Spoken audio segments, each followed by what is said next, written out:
Hello, everyone, and welcome to the CDI Consulting webinar for this month called Workflow Pick-Me-Ups. Today's webinar is going to be about how to help yourself if you're having workflow troubles. So these are going to contain most of our most common requests for help and support with workflows. My name is Jessica Welsh. I'm the Consulting Director here at CDI. And I'll be guiding you through some of these most common issues and how to resolve them. Today's webinar is appropriate for users of all levels. We'll show you some tools that you can use right from your desktop, as well as some that might require your tech support team, or when you get to the very end of the line, when it's best to just call tech support and get help with the next steps. So without further ado, we'll jump right in.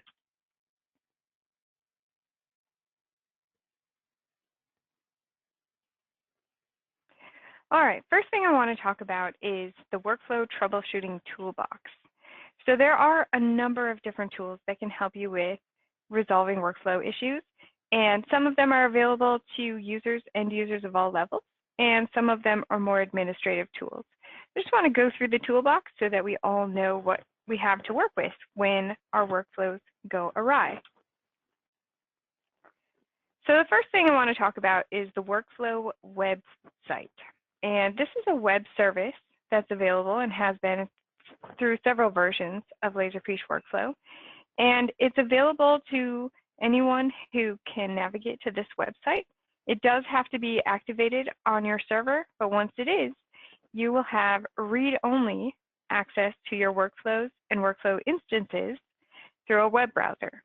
So if you as a user don't have design privileges for workflow, but you can troubleshoot your own, you'll be able to go to this website. It's just your server name and then /WF, and you'll be able to see the workflows that are designed and then search for workflows that have run or that you think should have run using the search functionality. So you'll be able to click down through the activities and do searches. This is a great way to find workflows that maybe started but went the wrong direction, or maybe if you want to change a workflow, or if you want to check what the options are in a workflow, you can view the workflow as it's currently published. The next thing that's really helpful when troubleshooting or working with workflows in Laserfiche is an entries ID. So when documents and folders are created in Laserfiche, each one is assigned a unique entry ID. And this applies to anything that's in Laserfiche. And this is its really unique identifier, the only thing that will ever have that number. So the entry ID can be found just right through the Laserfiche client. The screenshot here shows how to access it in the web client. It's under the metadata pane in the advanced properties, and you can see entry ID. This is also something that's able to be displayed if you work with it a lot as a column in your Laserfiche browser. And to access it in the Laserfiche client, the thick client, you would just right-click on the entry and choose Properties, and you'd be able to see the entry ID. So entry ID is important because as you're working with documents that are running through workflows, most of the other properties can and often are changed automatically without you having to do anything. So if you file a document in Laserfiche, it may get metadata assigned, get moved to another folder, and even get renamed immediately without you knowing necessarily where it went. And so if you can find the entry ID, then you're able to do a lot more troubleshooting, which is being able to find what workflow might have done with that file if it's done something that you did not expect. So entry ID is super helpful. It's something that you can access and find right from your Laserfiche client. If you are an end user, but you work a lot with your IT team to help you troubleshoot workflows, being able to provide them with an entry ID will really fast track your support. The next tool is also available in the Laserfiche client, right to every end user, And this is something that you can probably use in your day-to-day use of Laserfiche, but it's also a super powerful tool when troubleshooting workflows. And that's just Laserfiche search.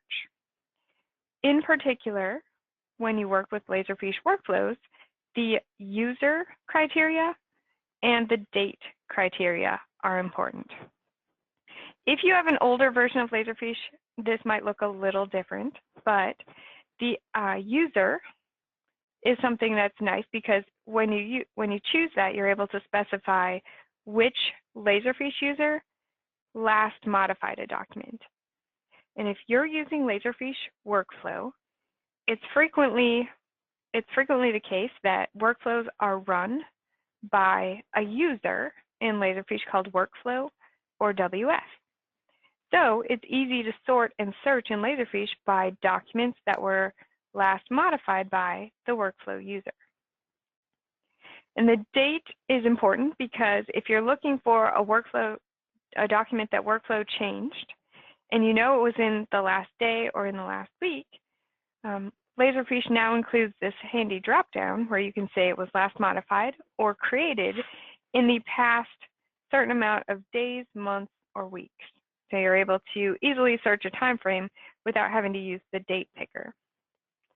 So now if I had a document that I scanned into Laserfiche and maybe it got lost or I'm not sure where it ended up, instead of having to remember all the metadata that I had input or that workflow might have input about the document, I could search just for all the documents that workflow modified in the last day. And that's a lot quicker to find something using that than just try to click around the folder browser or try to remember everything I had entered. The next thing to know is which conditions start your workflow. So when you set up a workflow in Laserfiche, it's often the case that you define a set of conditions that a document or folder must meet in order for that workflow to start. It's called a starting condition. And this is a screenshot of what the starting condition might look like in the workflow designer. However, as an end user, you don't necessarily need to know how to read this starting condition. You just need to know what you need to do as an end user to kick off a workflow. So this could be something you could keep as a little reference next to your computer or a document that you refer to internally or share with your department so you know what it takes for each workflow to be kicked off or to start. So important to note, if you are troubleshooting a workflow that doesn't seem to be starting, is one of the things that's important in a starting rule is the starting event. There's a few different ways to start a workflow, and Laserfiche does not recognize them the same way. So when you create a new entry for Laserfiche, that means the first time that entry comes into the repository. So it's either dragged and dropped in, it's scanned in, or snapshotted in, or it's just the first time it's created. You can also create a starting entry that monitors for changes, but if you want to kick off your workflow when both things happen, you need to have a workflow rule for both. So just making sure that you know whether you're supposed to create a new entry or change an entry or copy an entry to start a workflow is something that's really important to notice, because if you try to start a workflow by changing metadata, but the workflow starting rule is looking for entry created, then it's not going to start. So that's the first thing to double check or to be aware of. The other thing is the conditions. The list of criteria that the workflow needs, or sorry, the document needs to meet is oftentimes toggled between all of the conditions being true or any of the conditions being true. So that's something to be aware of too. If your document needs to be a type of document and at within a certain folder in the repository, and both of those need to be true, then that would be different if it could be in one folder or the other. So it's important to be familiar with what steps you need to take, which metadata you need to fill out, which folder you need to file in, and that's going to help reduce a lot of frustration, especially if it's a workflow that's not been in use for a long time and is just bringing back. This just double checking and being aware of what kicks it off is going to help a lot. All right, so there's also a few administrative tools that are going to be helpful for troubleshooting workflow. So these are things that exist on the server or require some administrative privileges. So if you've gone through all of the end user tools and you need to escalate, then we'll look at some of these admin tools. So the first one is services. So Laserfiche utilizes a lot of services on the server where it's installed. And if for some reason one of these services stops, that means that workflow isn't monitoring your repository for changes, and it's not kicking off any workflows at all. So if you see all of your workflows have stopped or ceased to work, it's probably services. And this is something you'll have to log on to the server for. And then you would access the services console here. And then you can click on, in particular for workflow, we're looking at Laserfiche Workflow or Laserfiche Subscriber Service. We just want to make sure that both of those are started. If they're not, you can just start them or restart them, and that should get all your workflows running again. Another administrative support tool is the Workflow Administration Console. So this one is great to get to know because it contains a lot of overview information about your workflow environment. You can set up security in here as well. But particular to this discussion today, it allows you to show a lot of what's happening right now with workflow as a whole. So you can monitor subscribers, any wait conditions that are happening, sessions that are running right now, as well as the error logs. Workflow Admin Console is an installed program like the Workflow Designer, and typically it is installed usually just on the server, although it can be installed on workstations as well. Now the last one is just server-based. It's the Workflow Configuration Manager. So this is where you set up all of your defaults for workflow communication, which repositories are being monitored, and make sure that everything is configured.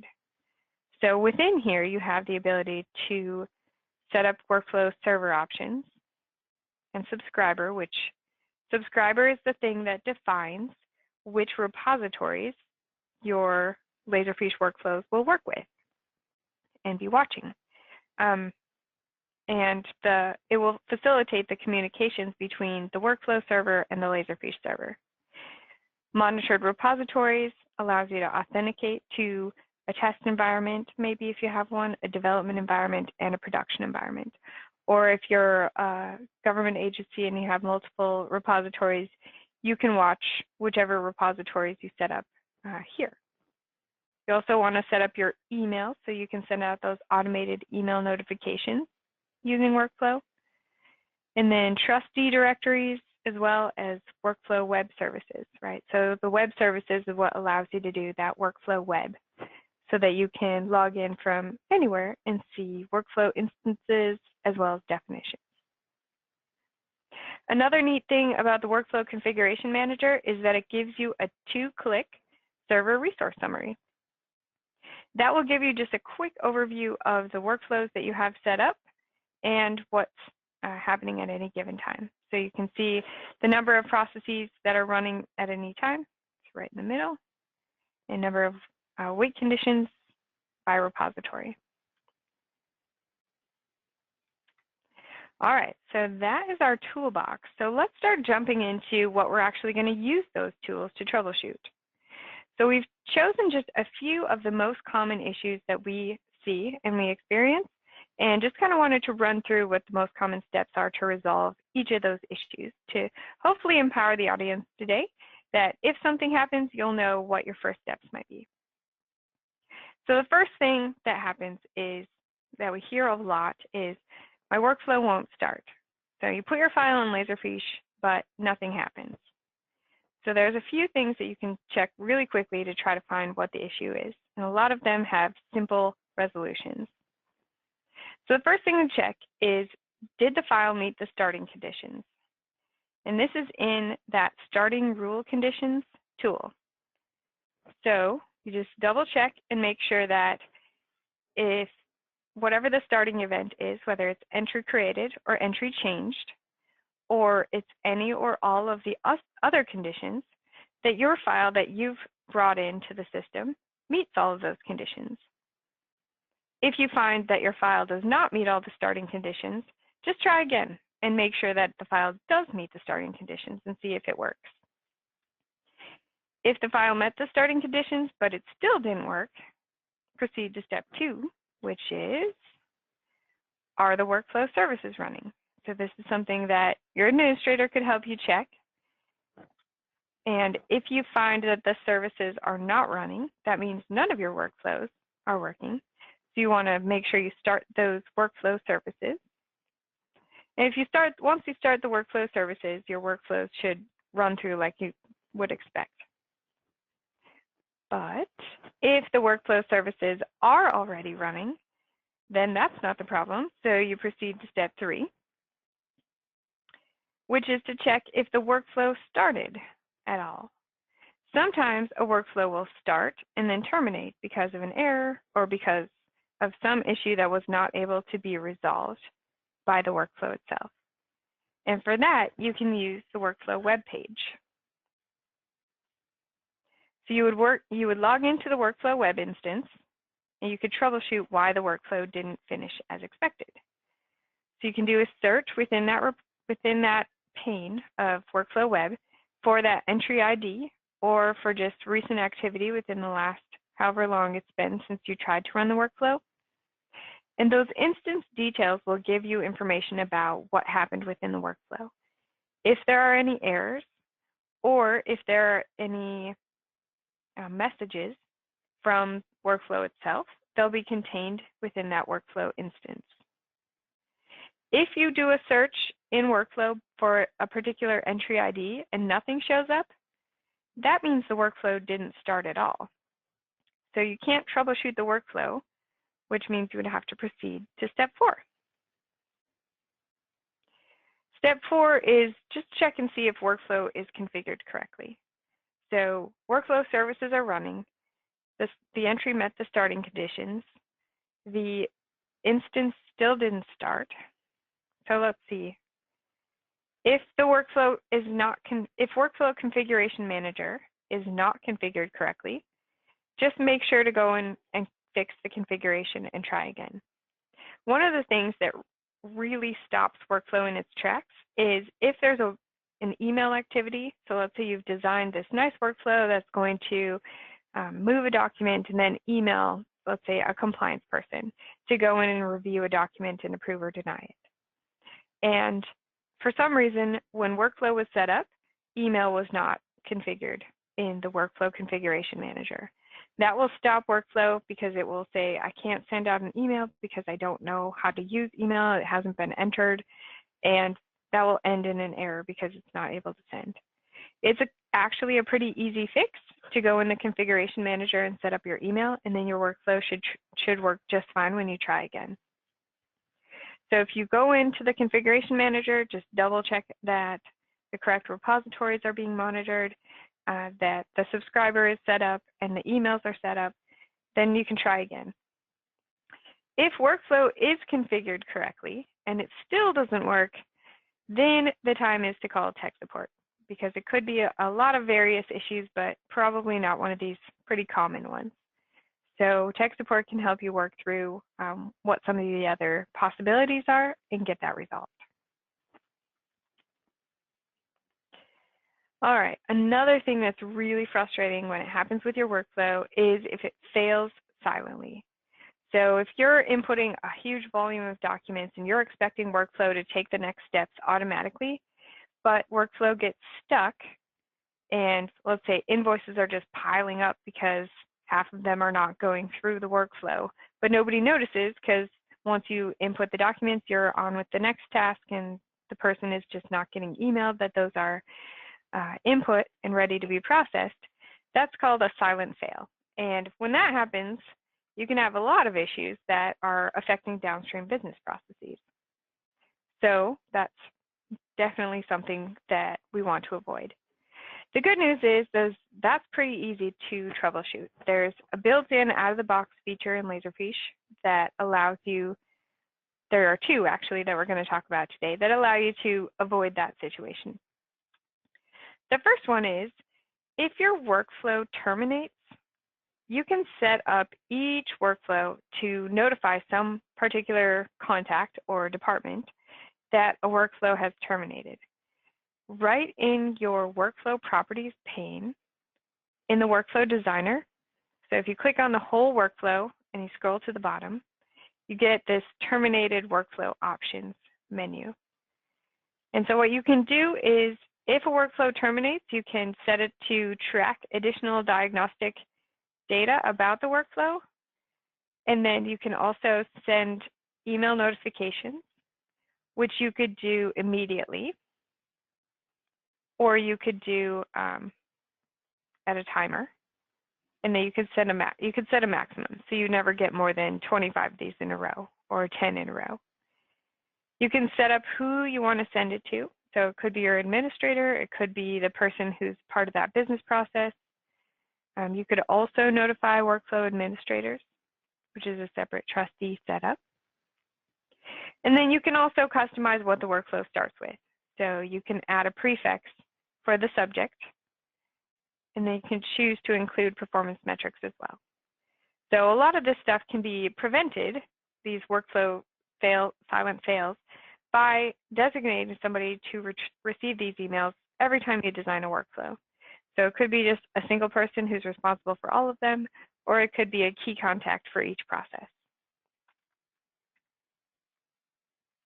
Another thing you can do to try to prevent silent fails in workflow is you could set up a try-catch. So just for an example, you could try your activities. And this is especially useful if you have a particular part of your workflow that fails frequently. So this might be something where workflow is trying to access an external data source, or it's trying to email, but you have had troubles with it doing emails, or if you have an integration or custom activity where you've seen it fail a few times. Setting up a try-catch, which is just an activity in the Laserfiche Toolbox, will allow you to try your primary activities first. And if you get any kind of error or termination issue, you can set up a catch branch. So something that happens next. So that could be simple as sending out an email, or it could be try this different route. The catch branch looks like this, where you can name it and define it, and you can choose what you want it to monitor for. So it can monitor for all errors, Laserfiche server errors, or you can choose just particular errors that you want it to watch for before it tries this catch branch. If it succeeds, the nice thing about this workflow is if it succeeds, it has no impact. So if there's no error, it just has no impact on your existing workflow. But if it does, then you'll make sure you'll get that secondary route or notification of it. And it can happen without terminating your workflow. So this is before it gets to that extreme level of the previous option, which was if the workflow entirely terminates.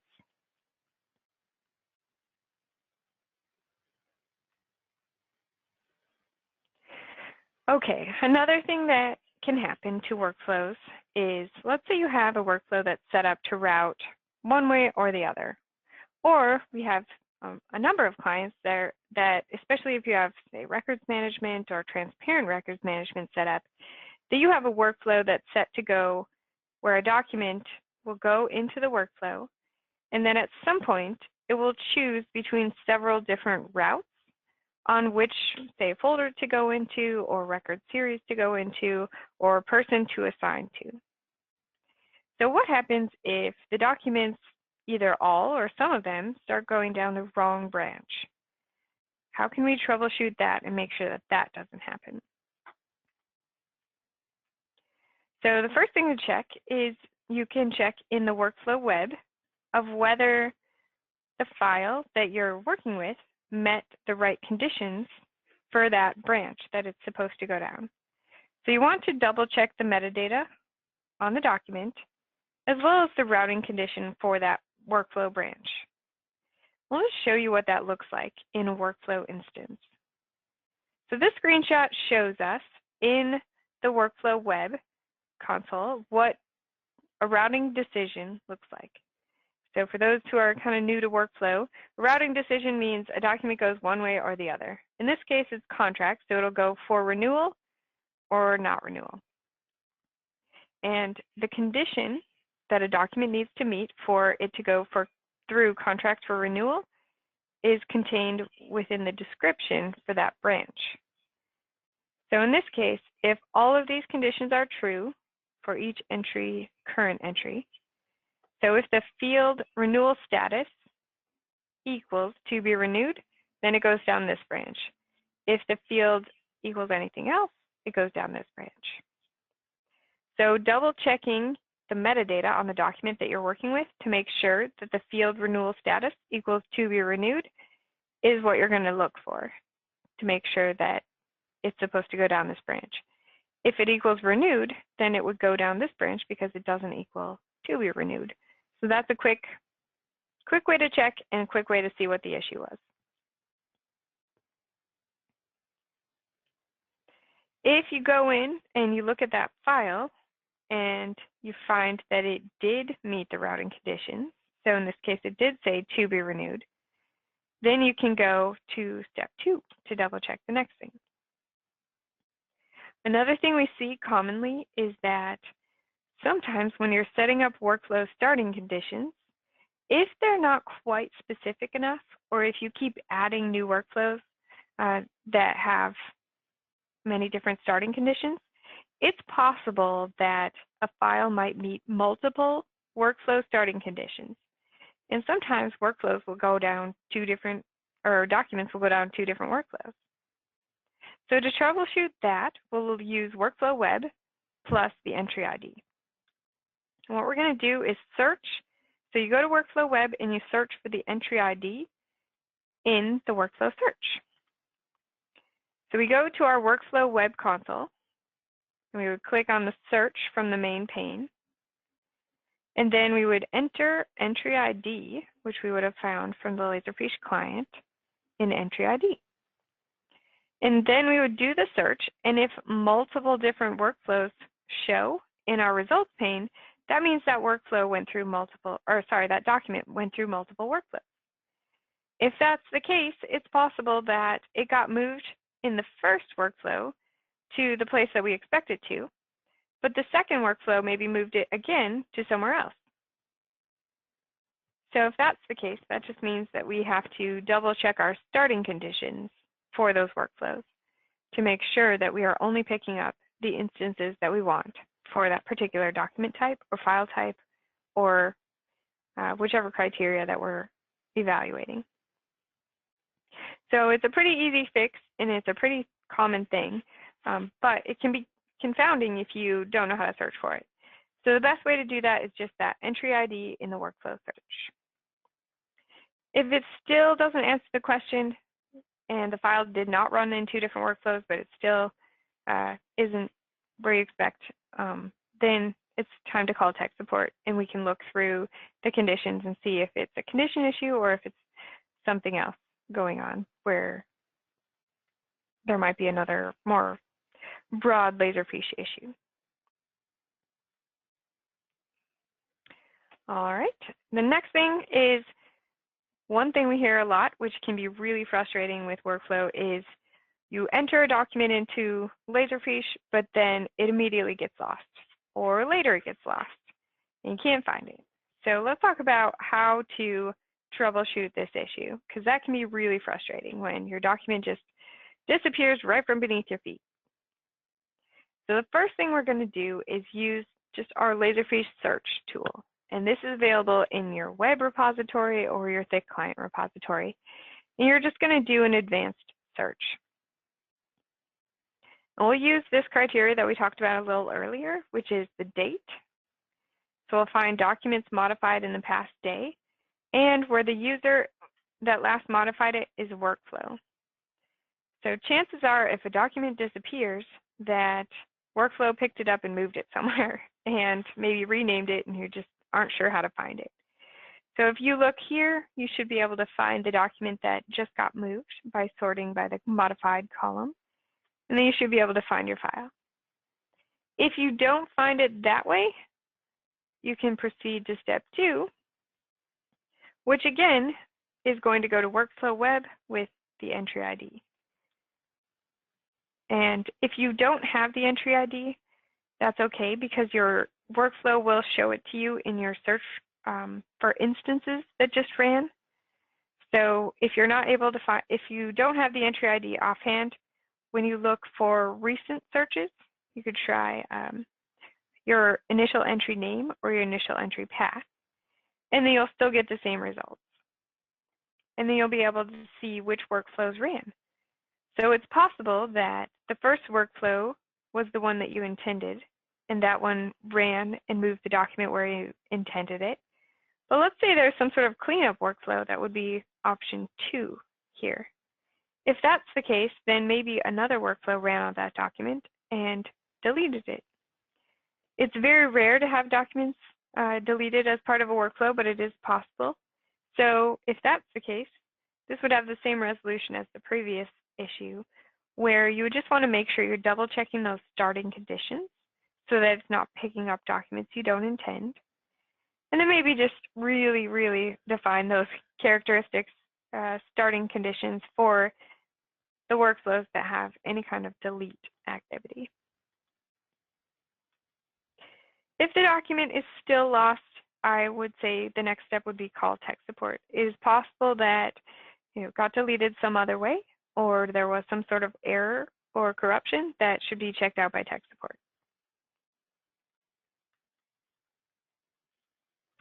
And that concludes our main workflow troubleshooting issues and how to resolve them. As usual, our resources are Laserfiche Answers, the site there. If you have any questions about workflow or have any issues with workflow, they have great articles. It's monitored by Laserfiche's developers and pre-sales folks, so you get a lot of good answers on there. The Solution Exchange has a lot of good ideas on how to build workflows, best practices for workflows as well. And our Cities Digital Client Portal will contain all of the documents that are related to this webinar and all of our other webinars. Our next webinar, just a little plug here for next month. I'll take the workflow with a side of integrations, please. We're going to go through some of the things that you can do to enhance beyond the out-of-the-box functionality of Laserfiche. We'll talk about custom workflow activities that are some of our most commonly requested functions in Laserfiche, where we've developed custom activities for those. We'll talk about workflows that you can create with your integrations. So if you have DocuSign, if you use Salesforce or CRM, or you have some other CRM that you'd like to use workflow with, we'll talk about integration workflows. And we'll have some additional tips and tricks. As usual, that will be the second Thursday of the month, January 10th, from 1 to 2 Central Time. And lastly, after you exit this webinar, please do fill out the survey that pops up as part of the webinar follow-up. You get a chance to win this awesome t-shirt. You'll be able to enter your size in the survey. We do monitor those actively, so if you have any ideas of other webinars that you'd like us to do, or if you have any feedback, that would be really helpful. We do continue to try to make these webinars better each time, so please take a second to fill out the survey. And then what I'm going to do is I will leave this webinar open. If you have any questions about troubleshooting workflows, I'm happy to go through some specific scenarios or answer any questions about workflow troubleshooting, workflow issues, or provide a referral if it's tech support that I can't answer. So in your GoToWebinar panel, if you have any questions, feel free to fill them out in the questions box, and I'll go through those now. All right, so in the thick client search, under the user criteria, there's a question about how to get the workflow user in there. And in the thick client, you can just type the name of the user. So you would just type in WF or workflow, depending on which is the name of your workflow user. If you type in WF and you don't get anything, just try the word workflow. If neither of those work as a username, you can ask your IT admin and they can tell you what the name is.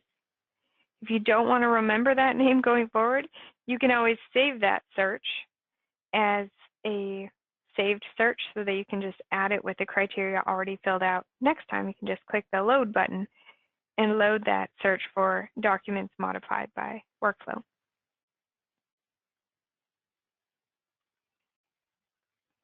If you have a list of users, or you see a list of users and there isn't anything that says WF or workflow, it's possible that you don't have a workflow user and that your workflows are running under a different connection profile, which would be another question for the IT team, is what connection profile are our workflows using? And then whatever username they give you, use that in place of WF or workflow. All right, I don't see any other questions, so I think we're going to close it up for now. As usual, if you have anything else, please put it in the survey, or else feel free to email us. All right, thanks so much, everybody. Bye-bye.